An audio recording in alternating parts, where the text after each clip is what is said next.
game overlay is messing up right now. All right. Well, while Minnie has a look at his, I'm looking after Inca today. They're on the south side. For north, they've brought in a Yamato.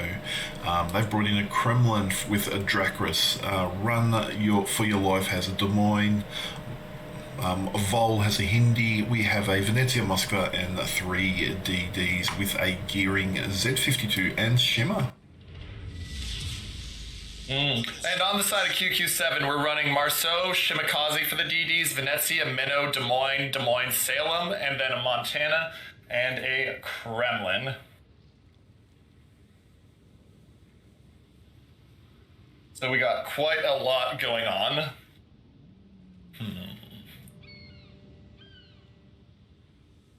It'll be interesting to see what happens here.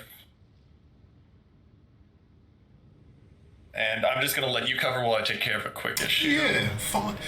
Inca are deploying a Z52. Looks like he's going to Charlie. Interesting ploy. QQ7 are sending their Marceau with Hoodlum Walrus in that boat. Just Shimmer from Inca is going to Bravo with a gearing going to Alpha. We'll see if that becomes a smoke gearing. Looks like he's pairing up with a Des Moines. Des Moines right on his 6 there, so obviously it looks like that will be a smoke pairing. And just keep talking because I'm fixing an issue that we didn't even know was going to be an issue. Bad luck to Mini. Hopefully he gets up and running. Moskva's going wide. Now, QQ side, they've got a Des Moines camping. Only one cruiser to cover both Bravo and Charlie, but DWO Forever is going to take that position. They got the Shimmer, Venezia on Alpha. Radar Minotaur, I presume it's Radar Manitor, everyone knows that. He's going into between A and B. That's a good DD deleter. Montana, and he's going Alpha side. And then the standard 10 line. Inca seems to have prepared a kite position, I must say, or a counter. Oh, and DWO just got smashed, and I'm not sure what that was by. I'm thinking it was the Kremlin, but as he's pulling in onto E6, he just took a world of hurt there. I mean, to be down 15k on the first hit, and sure, you're going to heal that up, but still, 15k off the first hit's going to be rough. Now, I'm personally, I don't know how much you saw last, KoTS Greifer. Polarberg in a minnow is one of life's great joys to watch during King of the Sea. Yeah, he played that raid. I mean, and especially in this position around Alpha Bravo and these islands, he played it phenomenally well. Oh yeah, he this ship and him, he just makes it work in a way that not many people can make a ship work in King of the Sea. Like, he gets away with, as GP and I would put it, he got away with so much highway robbery that you had to just assume at that point it was honestly just artistry. Now it seems 10 line, the Marceau is going for the 10 line, and the Z, they're being very, very passive. The Shimakaze from Inca has reversed into Bravo, baiting that radar. Here comes the radar. It's caught him, but I don't think they've got guns on him. The Shimmer's torps have driven off DWO Forever. He's coming forward now, or reverse, and trying to still hit this Shimmer before he takes it. Yep. And interestingly enough, as we look at this, we're starting to see, starting to see 007 QQ7 move into the kite position at A. So they've taken the cap, and now they're just setting themselves up. And oh my goodness, Inca's Hindi just got smashed. He is. For some reason, he's within 13Ks. He can't go dark here. The Minotaur's not lit. Shimmer's not lit, but Megazal's Venezia has been doing some work on him. And Wolfman in the Montana. Here come the salvos. It looks like they're half collected by the mountain, but these are going to hurt. Yeah, especially with everything. And down to 4,700 early on. Now, I do say I have to like the Hindenburg choice. Hindenburg having the ability to HE spam, hammer ships, put down fires, and perma-fires after you DCP makes it a enjoyable choice that we don't often see, but you're seeing the downside of it in that it can be shredded by competent. And there it goes. Yeah, his detection was 15k. I would have, as a caller, I probably would have asked him to keep guns quiet. He probably could have lived. Inca's gearing is lit. The Polarberg's Minotaur is using the smoke from guys actually, and the radar's up. And interestingly enough, we have seen an execution successfully into here for Inca on B, where the Shimakaze has taken it, and they're keeping DWO kind of pinned on that island. But I think what we're going to have to watch is how's the play at C going to be, because the point of challenge for Inca has to be at C. You're not going to win at A right now with a gearing out on the flank, a Kremlin that's getting chunked down, and your gearing's already down to 12k anyway, and a Des Moines and a Shimakaze. The best they're going to be able to do is prevent QQ7 from moving up. You have to make the play over at C to have a chance, and their Moskva's down now to 29k, and I completely missed how that happened. Yeah, very nice play by Inca's gearing on the one line, avoiding those torps. But yeah, they're taking damage across the board, as you said, on the Charlie side. The Moskva's chunked down hard, very hard. He's caught nose in. He's protected his left flank, but his left is front. He's doing good trade against the Des Moines. They're actually fairly even, but the rate of fire coming in from 4 vessels, the Salem from Armed Lefrog and the Des Moines of Ascania is just going to do a quick job here on 2v1's not a good situation for Ring. Yeah. And you're starting to see QQ7 push down the C flank and the A flank. They're actually holding steady more so on the A flank. They've taken the cap, but they're preventing the Des Moines of Inca Run for Your Life from being able to really execute with that 5-second reload on the Des Moines. He's being bold as brass here. Run for Your Life. He's pushing south of the Big Island, just next to Alpha, so he's going to use that to wedge himself. I think they're trying to hit Polarberg, who is lit at the moment. Yeah. And he's been spotted. He's going to take shots from the Venezia, about 8k, 9k off, but he is into the island successfully. Now the issue and the thing we have to watch is here's the C push starting. You got the Z52, and those torps look good on Moose on the Loose. He's going to take some damage here. He sees them now, but that's still going to be 2, maybe 3 torps, depending on timing. Just 2. So down to about 2/3 health, and they're moving the Marceau of Hoodlum into C to challenge it as Inca is being forced back and away from the C cap, as the Moskva of Mickey may end up going down here very soon. He may. He's getting very focus fired. He's hard detected. He's going to go down here. He's not going dark. 3k, and he keeps his guns shooting, so yeah, his bloom's up for another 20 seconds, so I expect Inca to lose their second vessel here.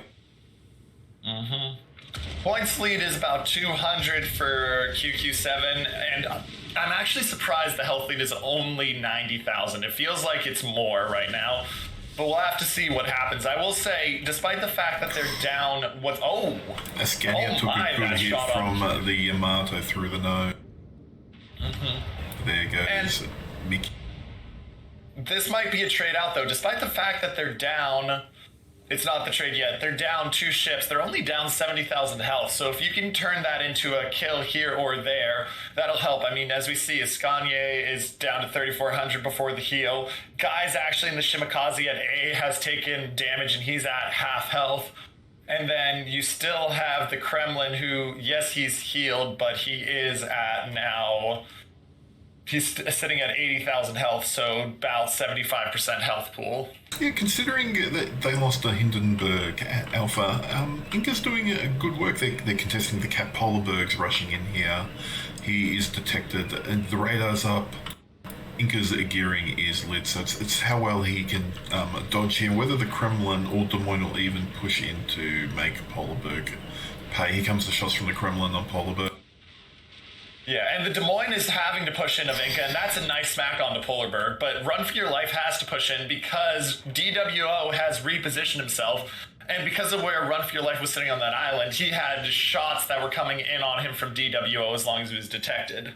Yeah, I actually thought Run for Your Life would go take this position up earlier because the Montana can lob him potentially, but the Venezia is not going to get that soft sap shells into him. And this is a knife fight going on here at sea with the Venezia of Heindelin fighting both the Marceau of Hoodlum and the Des Moines of Esconier at close range. But they are preventing all caps, and so that 300-point lead is dropping slowly but surely right now as they hold the cap contestment. They are. Run for Your Life is taking focus fire. Polarberg's Minotaur is open water, shooting him. Wolfman was probably going to lob some AP shells. So Run for Your Life is just trying to mitigate damage and reverse. Kremlin shoots again at Polarberg, who's getting smoked from the Shimikaze. And just an overpen onto the Polarberg. So the Venezia of Heindelin has been forced to back out of sea, but the Shimikaze of Inca I'm not sure of the pronunciation there. Mikisia? Yeah, something. It is going to work on that Des Moines, and that Des Moines of Esconier is down to 7k, 6k, and dropping now. But at what cost? What cost? The Shimikaze Mikisia is not really doing much damage to the Des Moines, and Des Moines chunking him down. Oh. But the Shima did land a torp on Hoodlum, and suddenly Hoodlum's gone from full health to 10,800. And yes, you have saturation mechanics with the French ships, but you don't have any way to get that back. And we're seeing Inca starting to execute the push. They've taken A, and they're using the Kremlin pushing up to draw all of Polarberg's fire while they wait for that smoke cloud to dissipate as they start the push. Moose on the loose, downfield, finishes off Mikasia's Shimikaze. Heindelin's Venezia is down to 4k as well. They're just going to chunk him down in open water. Here comes the Marceau's Hoodlum. Walrus is open water firing. He's just going to finish him off, even though the Venezia is healing. Downtown shots from the Yamato at the Marceau. They're not going to hit. A little bit of damage does come out from the Venezia. Takes him down to 8.5k, but once again, Marceau's just going to use the French ability to dodge as well as the saturation and burn down Heindelin while he survives. On Bravo, DWO forever. Obviously, reading the map and who's alive is walking into Bravo. There goes the Venezia for Inca.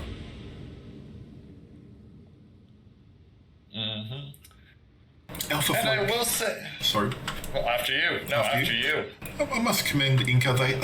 They lost the boat early on Alpha. They have recaptured it. They haven't bled too many hit points, but they're going to be driven off 4v3 in the end. They'll have to bleed away time. They have to reposition because they need to get some kills on the board. And I will, seconding on that, I will have to say Inca has really impressed me this game. As you said, once you lose a ship early on against a team as good as QQ7, you really put yourself low, and there's the minnow of Polarberg taking out the gearing on the flank. So this game's all but wrapped up at this point. But they fought that well, and that game was still being challenged, and they made proactive plays and attempts with the play at C and the retaking of A. Oh, so definitely. Gotta give a lot of credit to them. They lost boats early, they lost some positioning, but they did execute their plan on Alpha. They got the Des Moines, they got the gearing in, they re-contested that cap. Had the Hindenburg not gone down, that fight could have been a little differently. Charlie, they didn't just have the vessels to overlap or focus fire, always felt at least 2v1 for QQ7, as we see even here. Colonel GDR in the Yamato, he's taking on a 2v1 fight with a Kremlin and a Salem, so it's never a fun situation when it's like that. Yeah. Roughly under half a minute, 9:40 to QQ7. This should wrap out with a timeout. Yep, and I'm looking to see if there's any place that a kill's going to come in either way. Doesn't look like it. Citadel looks like on the Kremlin from the Montana. He's down to 35,000. But with, as you said, less than half a minute at this point, I don't see a kill coming in short of these torps destroying Moose on the Loose, which, based off the angle, he's not even going to take... Well, he might take one. We'll see. Depends on timing here. Yeah, but at 38,000, that's going to take him down to 30-odd K, and that's going to be game. And taking game one, 5 ships to none on the kills and 1,000 points to 422 on the scoreboard, is going to be the team of QQ7. Q7. Well played to them. Indeed, well done to QQ7. They are the winners for QQ7 versus INCA in a game 1. As I just try and now work this winner. Yep, indeed. And I'm going to do a quick reset of the game. So what I figured out had happened, which is a nightmare when it happens, is I stream on a 2560 by 1440p monitor.